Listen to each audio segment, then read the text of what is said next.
မယုံနိုင်စရာကောင်းတဲ့တကြောပြန်နိုင်ပွဲ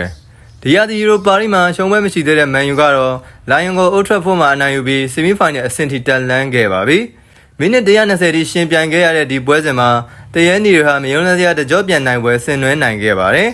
မန်ယူဟာပွဲချိန်မိနစ်80ထိ2ဂိုးမရှိနဲ့အနိုင်ရနေခဲ့ပြီးနောက်ဆင့်တက်ဖို့အခြေအနေကောင်းနေခဲ့ပေမဲ့9မိနစ်အတွင်းချစ်ပါကို2ဂိုးပြန်ပေးခဲ့ရတာကြောင့်အချိန်ပိုမိနစ်30ကစားရဖို့ဖြစ်လာခဲ့ပါတယ်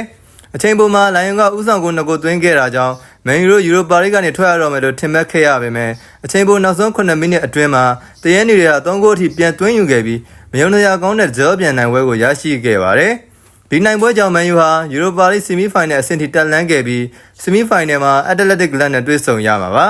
ယူရိုပါရီအောင်မြင်မှုကမန်ယူအတွက်တစ်ခုတည်းသောမျှော်လင့်ချက်ဖြစ်တာကြောင့်စူပလာကြီးကင်မြောက်နိုင်တဲ့အထိခီးဆက်နိုင်မလားဆိုတာကတော့စောင့်ကြည့်ရပါဦးမယ်အားလုံးပဲရှင်နဲ့ချင်းမြတ်သောနေ့ရက်လေးကိုပိုင်ဆိုင်နိုင်ပါစေလို့ကျွန်တော် Sport Memory ပေးမှာစုမုံကောင်းတောင်းပေးလိုက်ပါတယ်ခင်ဗျာအားလုံးပဲဘေးရန်နဲ့ကင်းရှင်းကြပါစေခင်ဗျာ